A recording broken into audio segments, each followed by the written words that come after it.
ما هغه تیر د یو کس وصیت راولېږو وي دا وصیت وګوره زه چې مرم دا وصیت مې کړی دی ناشنا وصیتونه یې کړو یو یې دا کړی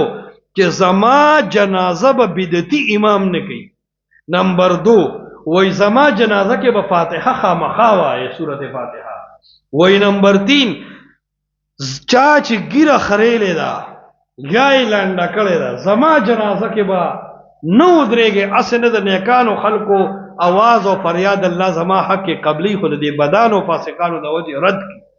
نو نه برازه زما جنازه لا او درې مې دا پکې ډېره خبره کړې و چې زما د مرګ اعلان دا به د جمعات په لوډ سپیکر نه کوي او نه به زما د مرګ په متعلقات اعلانونه د جمعات په لوډ سپیکر کوي دی وي نه به زما په درې ورځو پورې غم داسې کوي چې کرسي را بار کې اول بچیانې تقسیمیږي او د دعاو کې اعلانونه ډیر خخ وصیتونه بګلګلو خدای یو څو ډیر غټ وي او به یو چې ما بس به بدعات نه کوي رسم او رواج به نه کوي د قران او د حدیث په طریقه زما تدفینو کې او زما مسائل حل